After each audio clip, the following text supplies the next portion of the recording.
नमस्कार, मी मंदाकिनी गुरव. मी आपल्या सर्वांचं आवडतं यूट्यूब चॅनेल ज्योत इंडियामध्ये तुम्हा सर्वांचं स्वागत करते. श्री गुरुदेव दत्त.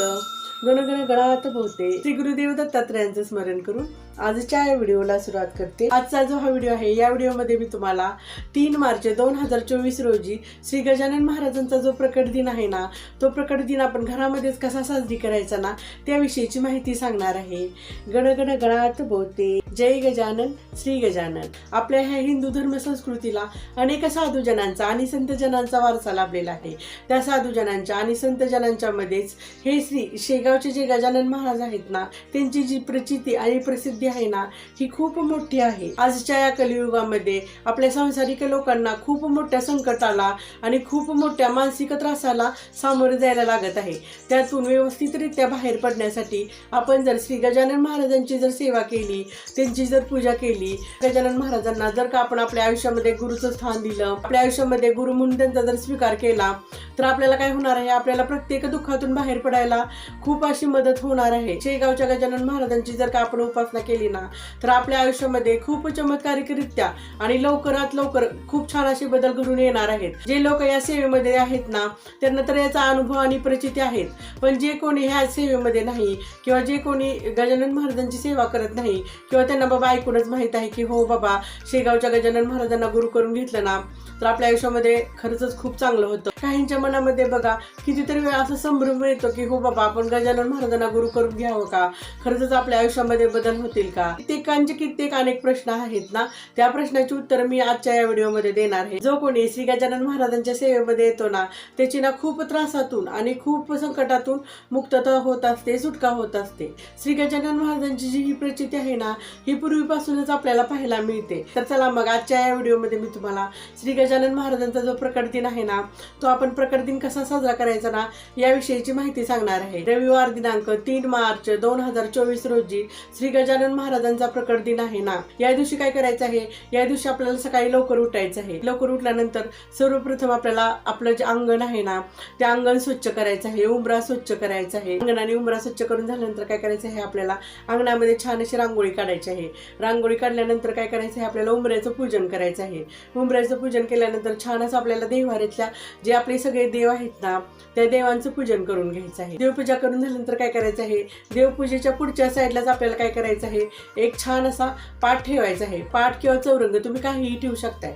लाकडी पाट किंवा चौरंग ठेवायचा आहे. जो काही आपण तो लाकडी पाट किंवा जो काही चौरंग ठेवलाय ना, त्याच्यावरती काय करायचं आहे, आपल्याला पिवळं किंवा केशरी कलरचं कापड अंतरायचं आहे. पिवळं किंवा केशरी कलरचं कापड अंतरल्यानंतर काय करायचं आहे, आपल्याला श्री गजानन महाराजांचा जो आपल्याकडे फोटो आहे ना, तो फोटो आपल्याला त्या पाटावर चौरंगावर ठेवायचा आहे. तुमच्याकडे फोटो नसेल ना, तर मूर्ती ठेवली तरी चालते, किंवा जर तुमच्याकडं मूर्ती आणि फोटो दोन्ही असेल ना, तर दोन्हीही ठेवलं तरी चालते. पाठीमागच्या साईडला फोटो ठेवायचा आणि पुढच्या साईडला मूर्ती ठेवायची. तुमच्याकडे जर नुसती मूर्ती असेल तर मूर्ती ठेवा, फोटो आणि मूर्ती दोन्ही असेल तर दोन्हीही ठेवा. नुसता फोटो असेल तर फोटो ठेवा. म्हणजे जे काही बाबा आपल्याकडे महाराजांचं आहे ना, मूर्ती फोटो, ते आपल्याला तिथं पाटावरती ठेवायचं आहे. ते ठेवून झाल्यानंतर आपल्याला काय करायचं आहे, त्याच पाटावर उजव्या साईडला आपल्याला काय करायचं आहे, कलशाची स्थापना करायची आहे. हा जो कलश आहे ना, हा मंगल कलश म्हणून आपण जी ही पूजा करतोय ना, ही पूजा आपली फलदायी व्हावी ना, म्हणून आपल्याला ह्या मंगल कलशाची स्थापना करायची आहे. काय करायचं आहे, एक तांबडा तांब्या घ्यायचा आहे. त्याच्यावरती काय करायचे आहे, खाऊची किंवा आंब्याची 9-11 पानं ठेवायची आहेत. ती ठेवल्यानंतर त्याच्यावरती नारळ ठेवायचा आहे आणि असा छान असा मंगल कलश आपल्याला स्थापन करायचा आहे. हा असा मंगल कलश स्थापन झाल्यानंतर काय करायचं आहे, आपल्याला कलशाच्या उजव्या साईडला काय करायचं आहे, गणपती बाप्पांची जी आपल्याकडे मूर्ती आहे ना, ती मूर्ती ठेवायची आहे. किंवा काही जण काय करतात बाबा, गणपती बाप्पांची जी मूर्ती आहे ना, ती पूजा करून देवाऱ्यामध्ये ठेवलेली असते ना, त्यामुळे सारखी मूर्ती उचलत नाही. मग त्यांनी काय करायचं आहे, कलशाच्याच पुढच्या साईडला आपल्याला एक सुपारीचंही पूजन करायचं आहे.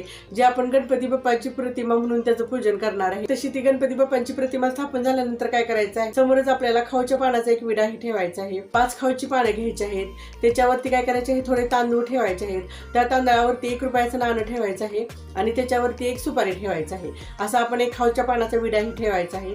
विडा ठेवून झाल्यानंतर काय करायचं, जी काही बाबा आपल्याकडे फळं असतील ना, ती फळं 5 प्रकारची मिळाली 5 प्रकारची, 2 प्रकारची मिळाली 2 प्रकारची, म्हणजे जी काही बाबा आपल्याला फळं उपलब्ध होतील ना, ती फळंही त्या चौरंगावर पाटावर ठेवायची आहे. एका वाटीमध्ये खडी साखर ठेवायची आहे, एका वाटीमध्ये पंचामृत ठेवायचं आहे. पंचामृत ठेवून झाल्यानंतर काय करायचं आहे, त्या फोटोला फुलांचा हार घालायचा आहे.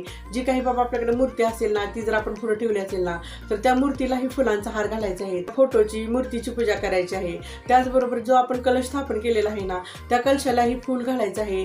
कलशाची ही हळदी कुंकू वाहून पूजा करायची आहे. गणपती बाप्पांची आपण प्रतिमा पुढे स्थापन केलेली आहे ना, त्या प्रतिमेचंही आपल्याला पूजन करायचं आहे. गणपती बाप्पांची तशी पूजा करून झाल्यानंतर आपल्याला काय करायचं आहे, आपण पूजा मांडण्याच्या पूर्वी जे काही बाबा आपण समय किंवा निरांजन जे लावून घेतलेलं आहे ना, त्या निरांजनाची आणि समयचीही आपल्याला पूजा करायची आहे.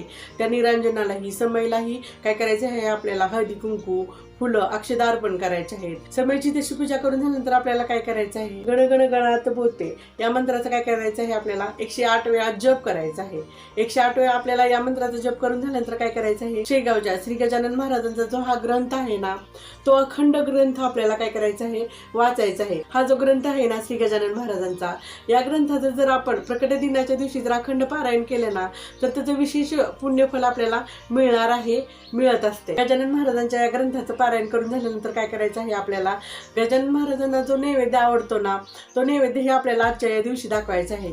विशेष करून त्या नैवेद्यामध्ये पिठलं, भाकरी, मिरची, या नैवेद्यामध्ये आपल्याला काहीतरी गोड पदार्थही करायचा आहे. गोड पदार्थामध्ये तुम्ही खिरी करू शकताय, करंजी करू शकताय, बेसनाचा लाडू, बुंदीचा लाडू, जे काही बाबा आपल्याला शक्य आहे ना, ते तुम्ही ह्या नैवेद्याबरोबर काहीतरी एक गोड पदार्थ करायचा आहे. हा असा नैवेद्य दाखवून झाल्यानंतर काय करायचं आहे, आपल्याला श्री गजानन महाराजांची जी ही बावन्नी आहे ना, ती बावन्नी पण आपल्याला यावेळी इथं म्हणायची आहे. गजानन महाराजांचं आवाहनही आपल्याला यावेळी इथं करायचं आहे. त्याचबरोबर श्री गजानन महाराजांचा जो दुर्वांकुर आहे ना, ते दुर्वांकुर पण आपल्याला यावेळी इथं म्हणायचं आहे. श्री गजानन महाराजांचं जे अष्टक आहे ना, ते अष्टक ही आपल्याला यावेळी इथं म्हणायचं आहे. गणगणात बोलते हे जे भजन आहे ना, हे भजनही आपल्याला म्हणायचं आहे.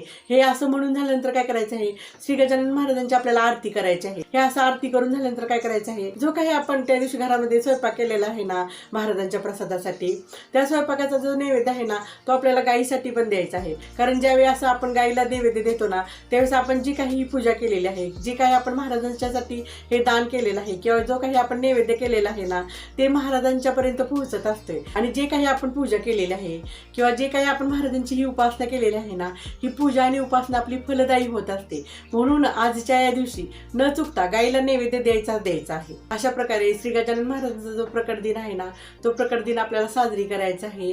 गण गण गणात बोलते. या कलियुगामध्ये जर प्रत्येक दुःखातून आपल्याला बाहेर पडायचं असेल आणि आनंदी सुखमय आयुष्य जर का आपल्याला जगायचं असेल ना, तर मी तुम्हाला सांगेन की तुम्ही नक्की श्री गजानन महाराजांना आपलं गुरु करून घ्या. श्री गजानन महाराजांची उपासना करा आणि श्री गजानन महाराजांच्या सेवेमध्ये या. कारण काय होणार आहे, ज्यावेळेस तुम्ही श्री गजानन महाराजांची उपासना करणार आहे, त्यांची सेवा करणार आहे, त्यावेळी काय होणार आहे, तुमच्या आयुष्यामध्ये जे पॉझिटिव्ह आणि सकारात्मक बदल आहेत ना, ते खूप मोठ्या प्रमाणामध्ये होणार आहेत. आणि हे काही मी बाबा तुम्हाला कुणाचंही ऐकून सांगत नाही, कारण माझ्या आयुष्यामध्ये मी स्वतः श्री गजानन महाराजांची उपासना करते, श्री गजानन महाराजांची पूजा करते. मी पुढच्या माझ्या व्हिडिओमध्ये मला श्री गजानन महाराजांची उपासना करून श्री गजानन महाराजांच्या सेवेमध्ये येऊन काय काय अनुभव आलेले आहेत ते तर मी तुमच्याशी शेअर करणारच आहे. गण गण गणात बोलते. जय गजानन श्री गजानन. पुढचा जो व्हिडिओ आहे ना, त्या व्हिडिओमध्ये मी तुम्हाला 3 मार्च रोजी जो श्री गजानन महाराजांचा प्रकट दिन सोहळा आहे ना, तो प्रकट दिन सोहळा आपण घरामध्येच कसा साजरी करायचा ना, ते साजरी करून दाखवणार आहे. भेटूया येणाऱ्या व्हिडिओमध्ये. जय गजानन श्री गजानन. गण गण गणात बोलते. हा जो माझा व्हिडिओ आहे ना, या व्हिडिओला लाईक करा, शेअर करा, त्याचबरोबर चॅनेलला सबस्क्राईब करा आणि खालचं जे बेल आयकॉनचं बटन आहे ना, ते बेल आयकॉनचं बटन दाबा, जेणेकरून माझे येणारे पुढचे व्हिडिओ तुम्हाला बघायला मिळतील. मग भेटूया येणाऱ्या व्हिडिओमध्ये. जय गजानन श्री गजानन. गण गण गणात बोलते. अवधूत चिंतन श्री गुरुदेव दत्त.